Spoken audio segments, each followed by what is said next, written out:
This is CBS2 News This Morning.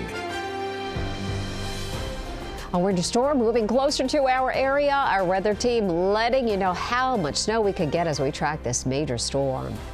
I thought the concrete on top of the train was going to fall in. Two train cars collide and derail, injuring 24 people. The impact on your morning commute. And the latest on the asylum seeker crisis, Mayor Adams suing charter buses companies for their role in moving migrants from Texas to the city. How much he's seeking in charges. Good morning. On this Friday, January 5th, I'm Chris Ragg. I'm Mary Calvi. Welcome to CBS2 News This Morning. Our first alert weather team standing by. Tony Sadiku live on the west side. But first, let's get started with John Elliott.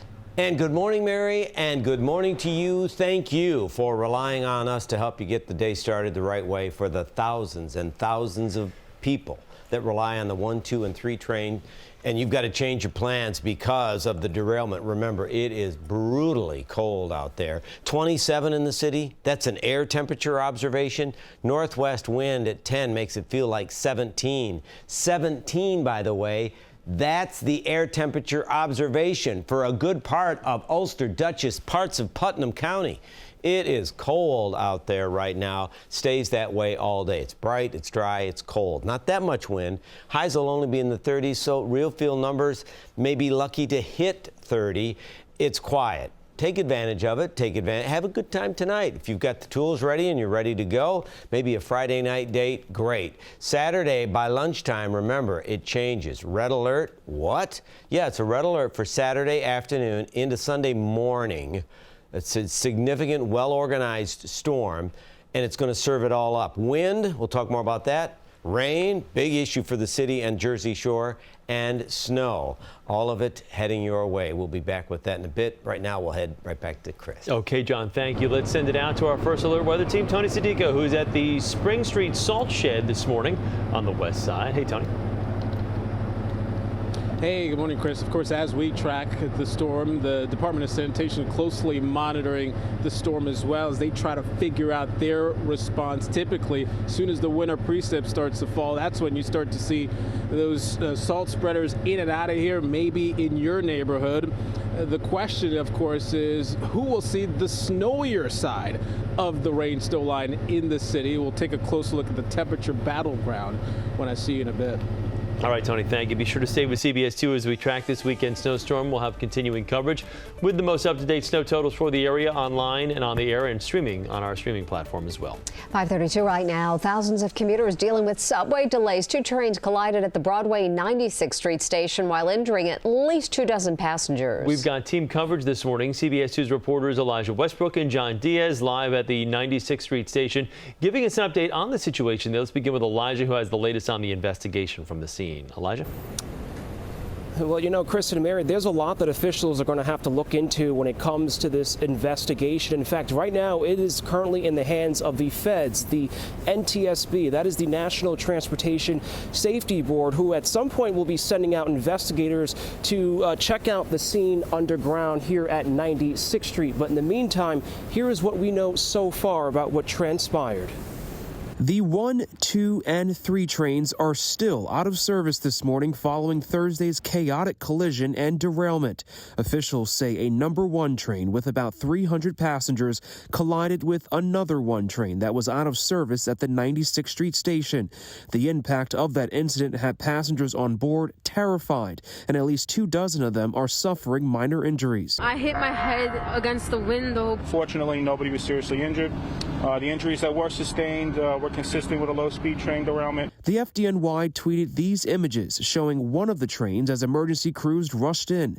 The MTA says it's unclear how or why the trains hit, but do say the out-of-service train was vandalized and part of it was still in the station because it was being worked on by 4 crew members. We'll get to the bottom of this and make sure that whatever occurred doesn't happen again. The NYPD says when the collision first happened, 2 transit canine officers assigned to the station were alerted by a Good Samaritan. They rendered aid, again requested EMS to respond to the scene, and then those officers, along with additional officers that responded, helped people off the trains and onto the platforms to safety.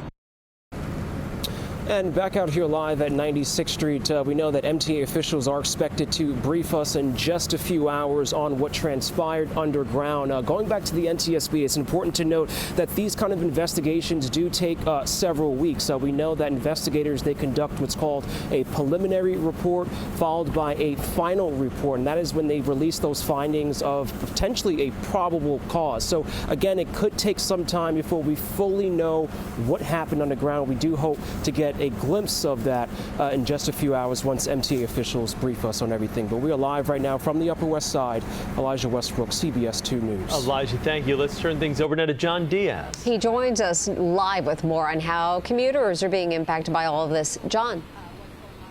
Yeah, well, Mary Chris, good morning to both of you. And while the New York City Transit president is saying that a lot of work needed to be done overnight in order to reopen the subway stop right here behind me, still not enough work has actually been done to get things up and running again. Now, we have been, though, watching the MTA crews coming in and out of the 96 subway stop all morning. And as you heard Elijah mention, authorities are still investigating what exactly happened. But right now, they are calling this an accident. However, it is a mishap that caused severe issues last night for so many New Yorkers who use the 1, 2, 3 subway lines heading back home from work, school, or just running errands. Changes to some 4 and 5 trains that run on the east side were also made. And this morning, it is still unclear if the partial derailment will be causing issues all day today, but people are already planning ahead. And the New York City Transit president spoke with the reporters last night. We have crews down there now. I expect we'll be out there all night. And my hope is we will have service restored tomorrow for rush hour, but I cannot guarantee that. Now, live back out here on the Upper West Side, you just heard me, cannot guarantee, but it is still just right after 5:30. The major rush hour here in the city doesn't really start picking up until about 7:30 or so. So they still do have some hours to actually get these subway stop open and the subway line working efficiently again. But customers are being asked to actually check the MTA's website as well as their app for any new updates. For now, though, we are live this morning from the Upper West Side. John Diaz, CBS 2 News. John, thank you. A 6th grader is dead and another 5 people were injured after a school shooting in Iowa. It happened at a school in Perry yesterday, which is about 30 miles northwest of Des Moines. The shooter has been identified as 17-year-old Dylan Butler. Police say he opened fire before classes began and they found him dead from an apparent suicide. They say he left other dangers behind as well. Officers located during the search of the school an improvised explosive device. The state fire marshal and the Bureau of Alcohol, Tobacco, and Firearms rendered the device safe. It could have been her. She heard 3 gunshots that could have been pointed at in her direction. Investigators are now searching for a motive in what's already the 2nd tragic school shooting in the U.S. just 5 days into this new year.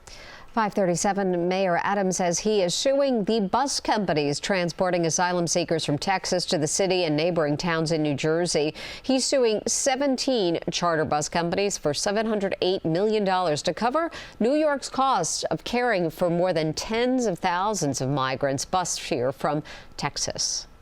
Governor Abbott's continuing use of migrants as political pawns is not only chaotic and inhumane, but makes clear he puts politics over people.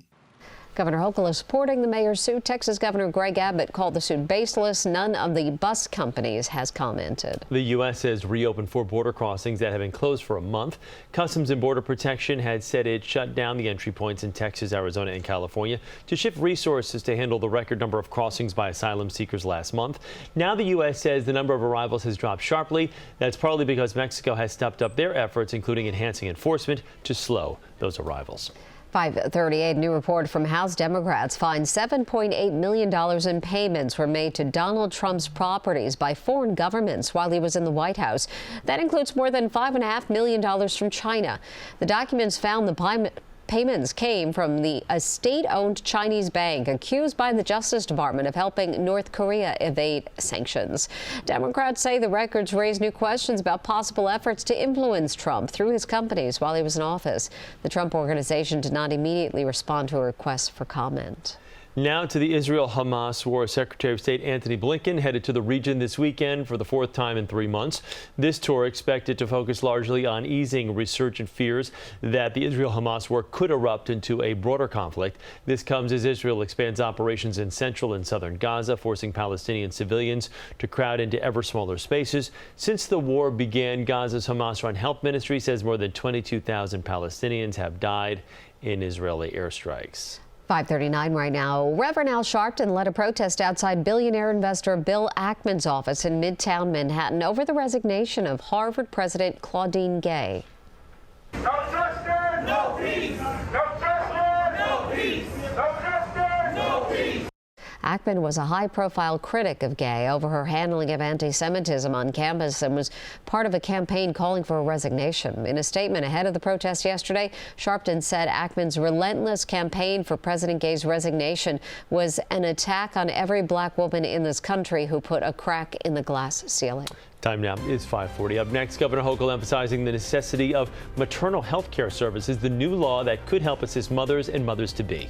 And some diet drug users could be losing more than just weight, the new side effect warning from the FDA.